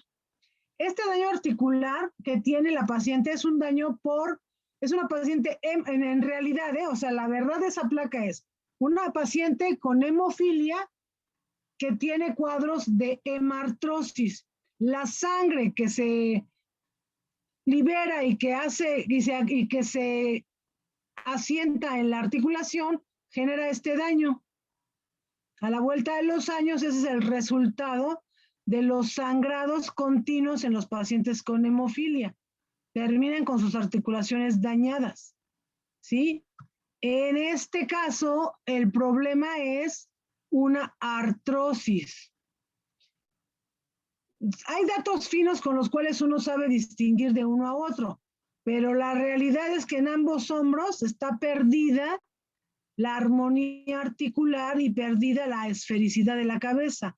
En esta tenemos una cabeza más blanca, o sea, no tiene agujeros, pero tampoco es redonda, y el espacio articular entre la glenoides y la cabeza pues ya no existe.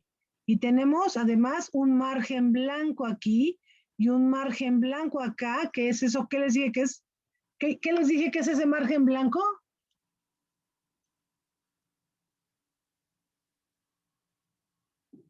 En el hueso, el margen blanco Las que marcas, es este margen blanco que se ve aquí y ese margen blanco que se ve aquí, ¿qué es? ¿Cómo se llama?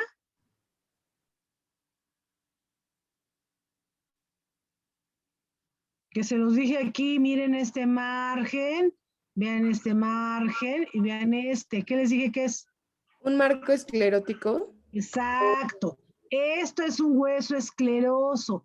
El hueso que es muy blanco y que tiene márgenes gruesos como esto, es hueso escleroso. Justamente eso. ¿Por qué se da? Por el contacto continuo de hueso con hueso. Fíjense cómo está este lado, por ejemplo. Ahí no hay margen escleroso, porque esta zona solamente toca tejidos blandos, pero este lado es hueso con hueso. Por eso se ve este margen. Y tenemos acá arriba un espacio. ¿Cómo se llama este espacio? Aquí que está. Esta es la clavícula. Luego aquí no se ve muy bien, pero esto es el acromion. Y aquí hay un espacio. Ese espacio, ¿cómo se llama? Tiene nombre.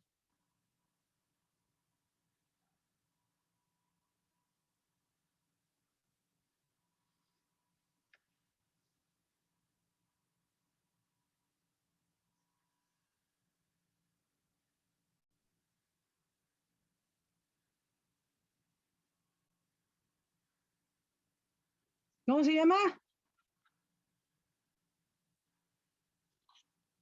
Espacio. Es bien lógico, miren. ¿Cómo se llama aquí? ¿Espacio subacromial? Exacto, pues si está abajo del acromion, pues se ha de llamar subacromial, ¿no?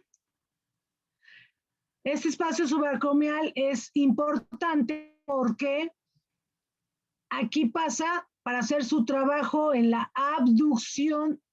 ¿Qué músculo es con el que hacemos abducción del hombro? ¿Cuál es el que levanta esos 180 grados que ya me dijeron? En abducción. Deltoides. ¿Eh? ¿Cuál? ¿Qué músculo? Ah, es que no sé si estoy bien, pero deltoides. No, porque el deltoides es un hueso superficial. El deltoides, tú tócate el hombro y estás tocando el deltoides. Sí tiene que ver en los primeros grados de la abducción, pero no es el músculo que levanta el hombro hasta arriba.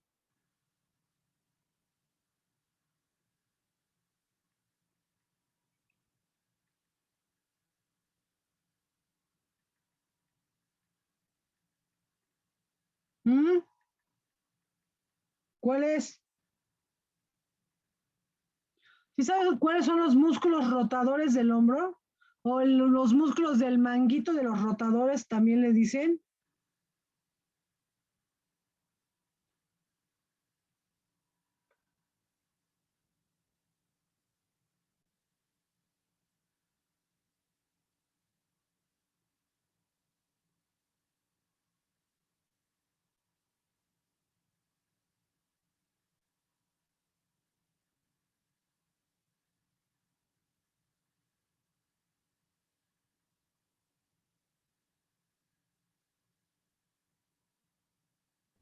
Yo solo me acuerdo de dos.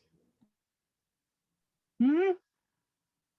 ¿Cuál es? Yo solo el supraespinoso y el infraespinoso. ¿El cuál otra vez?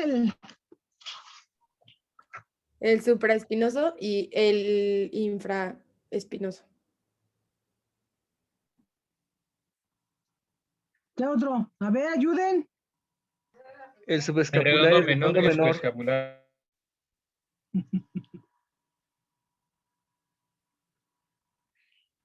Supraespinoso, infraespinoso, ¿y cuál es el otro? Redondo menor Ajá, ¿y el otro? El subescapular. Sí, sí. ¿Esos músculos qué hacen?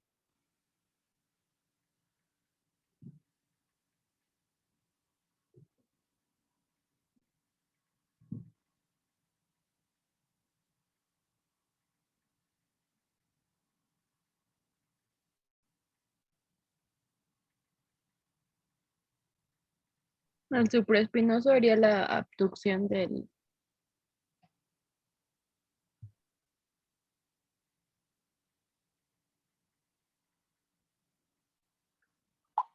Entonces, ¿qué hace el supraespinoso? ¿La abducción? Exacto. Entonces, si el músculo supraespinoso pasa por el espacio subacromial aquí, porque tiene una inserción distal ¿en dónde? El supraespinoso, ¿dónde se inserta? Se origina en la fosa supraespinosa de la escápula y se inserta ¿dónde? En el troquínter del húmero. En el troquíter. Entonces, el troquíter en esta cabeza deforme, pues al final sigue por aquí, ¿no? Aquí en esta zona. Entonces, es un músculo abductor. ¿Qué pasa si dentro de los problemas patológicos del hombro, este espacio que ven aquí, esto negro es espacio? Este espacio ya no es un espacio. ¿Qué tal que este hueso acromion se engrosa y al engrosarse el espacio se ve limitado? Y entonces el supraespinoso, que es el encargado de la abducción, se apachurra. Y cuando quiero hacer abducción con el brazo, el espacio se limita aún más y termina el músculo siendo apachurrado por el acromion y la cabeza. Y a la vuelta de los meses o incluso de los años, termina haciendo un efecto como de una puerta colgada en un piso con alfombra. Rosa y rosa y rosa, hasta que le hace un agujero a la alfombra. ¿Sí han visto eso? Es lo mismo que le pasa aquí al supraespinoso cuando el acromion se hace escleroso y ancho y me limita el espacio subacromial. A eso es a lo que le llamamos pinzamiento subacromial, que es de las patologías más frecuentes que tiene la patología de hombro. Las dolencias del hombro, lo más frecuente que es un pinzamiento. ¿Sale?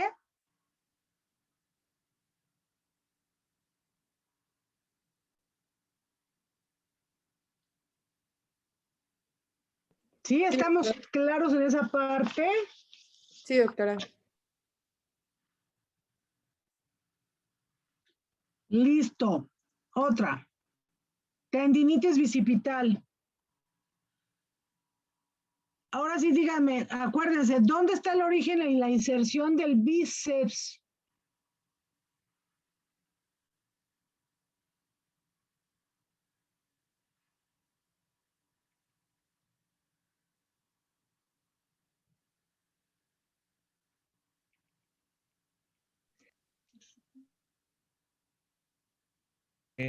La porción corta es en lo que es la apófisis coracoides y la porción larga es en la tuberosidad. Supraglenoidea, ¿no? A ver, otra vez, origen. Su porción larga está en lo que es su porción corta en la apófisis coracoide y la porción larga en la tuberosidad supraglenoidea.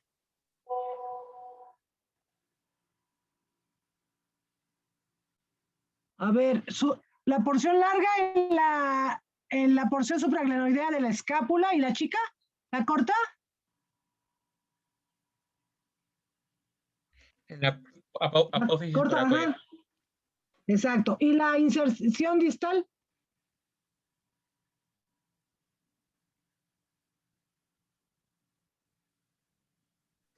Es en la tuberosidad radial.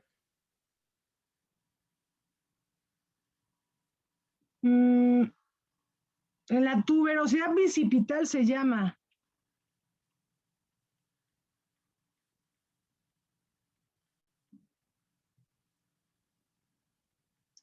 Entonces ya con eso, ya podemos ver por qué la tendinitis bicipital entonces se va a traducir en qué alteraciones de movimiento.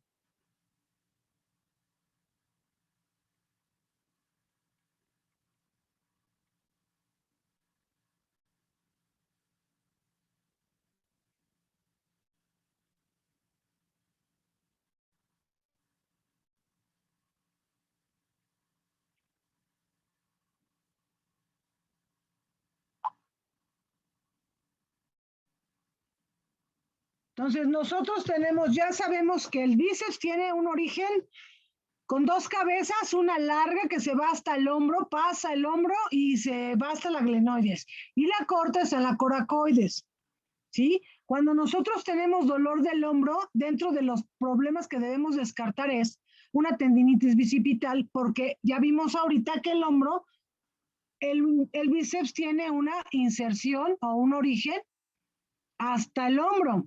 Y entonces no podría ser solamente una bursa inflamada o el supraespinoso, sino también el bíceps braquial puede estar involucrado por esa inserción. Nosotros, ¿cómo distinguimos eso? ¿Cómo distinguimos o cómo hacemos una diferencia entre una bursitis? Espérame, antes déjales aclaro algo. En esta zona quedamos que pasa el supraespinoso, ¿sí? El músculo. Pero como tenemos un hueso arriba inmediato, la naturaleza nos dio para proteger a ese músculo una bursa. Y tenemos una bursa que es una bursa subacromial, que también está por abajo del acromion, pero por arriba del músculo, ¿sí? Y protege al músculo para que no se roce. Pero les decía yo que las bursas, cuando se inflaman, se hacen gordas. Y al hacerse gordas, ocupan espacio. Y a veces ese espacio ahora sí se ve limitado porque la bursa está gorda, ¿sí? Entonces, podemos tener un problema de bursitis, podemos tener un problema de tendinitis, del supraespinoso, y podemos tener un problema de tendinitis del, ¿cuál? ¿Cuál es?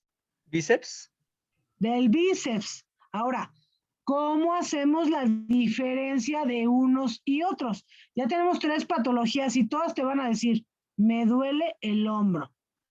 ¿Cómo vas a distinguir entre esas 3? ¿Cómo haces tu diferenciación? Piensen, ¿cómo clínicamente yo digo, esto es bursa, esto es tendinitis del supraespinoso, esto es una tendinitis bicipital? Por los movimientos que puede hacer el paciente.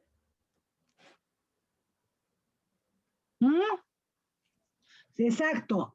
A ver, ya te expliqué la bursitis. Clínicamente, ¿cómo es? ¿Qué te daría los datos?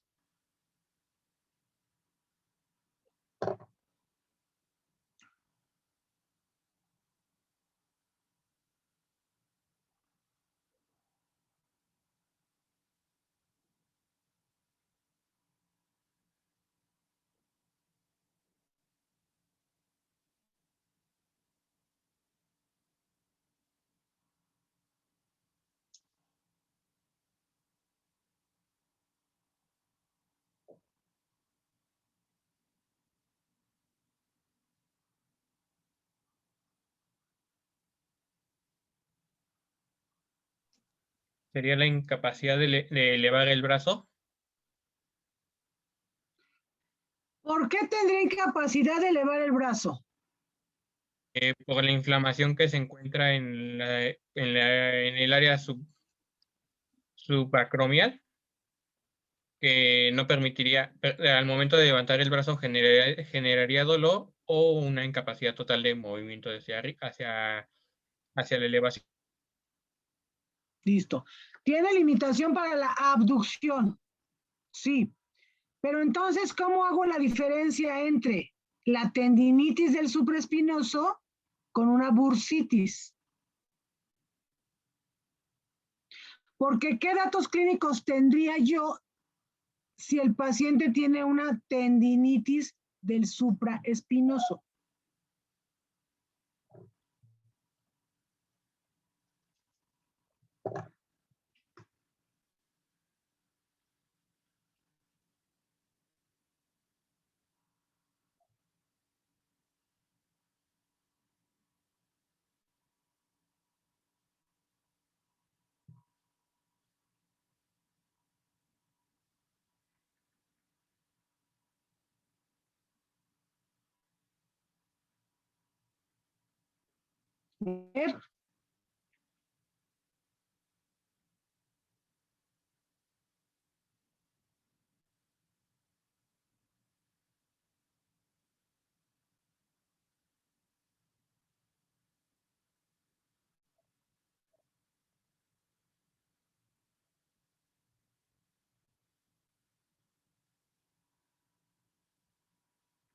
A ver, ¿cuál sería, cómo harían la diferencia o cómo dirían, esta es una bursitis, esta es una tendinitis?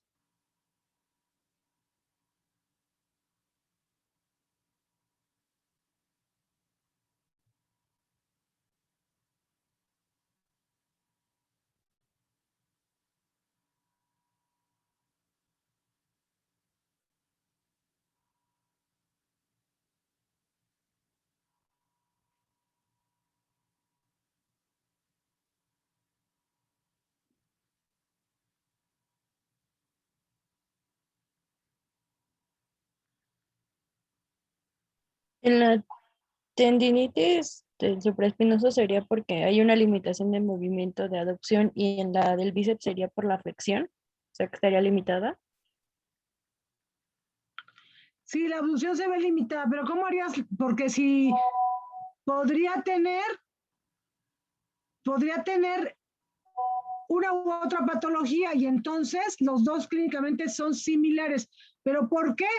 ¿Cómo lo diferencias?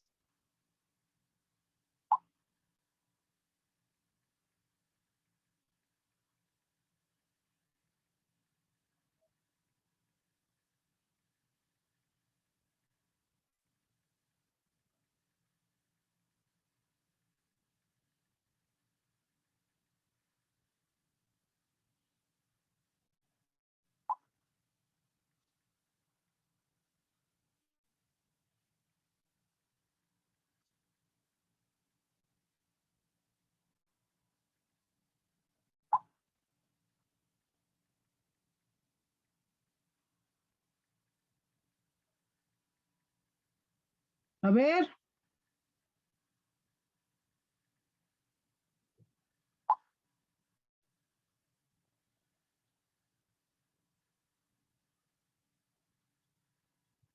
Miren, las bursitis, les decía yo que aumentan de volumen por el líquido. Nosotros para poder distinguir entre una y otra, sí es cierto que va a haber limitación a la abducción, pero si nosotros tenemos una integridad tendinosa y nosotros hacemos movilización pasiva del hombro, el paciente va a tener cierta molestia, pero como nosotros estamos haciendo la movilización, el paciente no está contrayendo la musculatura. Y eso nos da oportunidad de lograr los arcos de movilidad completos. Pero si nosotros en algún momento de esa movilización soltamos un poco el brazo, el paciente por puro reflejo va a evitar que se caiga como si fuera un trapo. Y eso nos da a nosotros la señal de que está íntegro el músculo y que lo único que tiene es una bursitis. Muy diferente a cuando tienen tendinitis o incluso esa tendinitis ya pasó, como les comentaba, que ya tienen una ruptura. Cuando nosotros movilizamos el hombro pasivamente y soltamos el brazo, el paciente no tiene oportunidad de mantener la posición. Se le cae. Y se le cae porque el tendón pues, no soporta y en la extremidad cae. Esa es una manera de saber si es un problema de tendón o solo es un problema de bursa. La otra, ¿cómo hacemos la diferencia? ¿Sí entendieron? ¿Sí quedó claro? Sí, doctora. Sí, doctora. ¿Sí? Ya me contestan así de, ay, a ver que se calle. No, doctora. Ya son las 9, van a decir. Bueno, último, nada más digo las tendinitis. ¿Cómo hacemos una diferencia? Porque al final también es dolor del hombro con la tendinitis bicipital. Ya vimos su origen. Como se inserta acá arriba, tiene dolor del hombro, pero la inserción distal está aquí en el tubérculo bicipital del radio. Esta maniobra se llama de Yerdacic. ¿Qué hace? Tú le pides al paciente que pegue su brazo al tronco. Le tomas el antebrazo y le hagas pronación y supinación. Y le pones el dedo en la inserción distal del bíceps. Ahí le apachurras. Cuando nosotros hacemos pronación y supinación, el paciente presenta dolor. ¿Sí?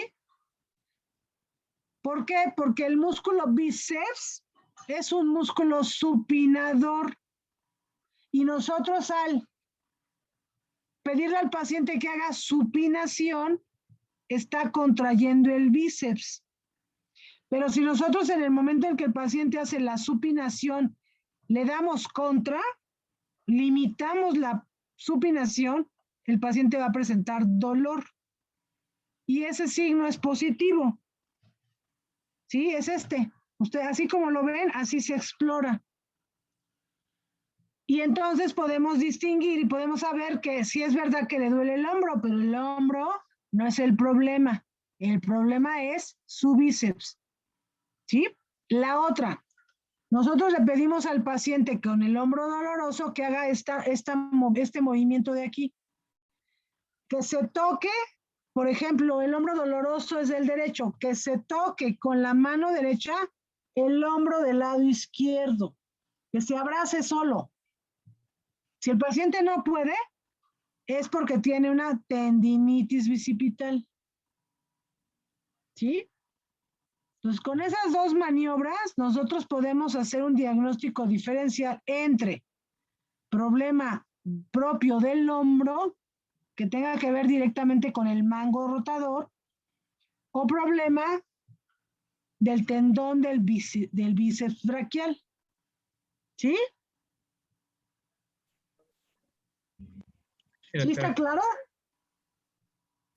¿Y esta maniobra, entonces, cómo se llama? La que tenemos aquí. ¿De Yergason? El Yergason, ¿sí? Entonces, acuérdense que la maniobra consiste en limitar o impedir que haga la supinación. Y eso genera dolor. ¿Sale? Sí. Sale.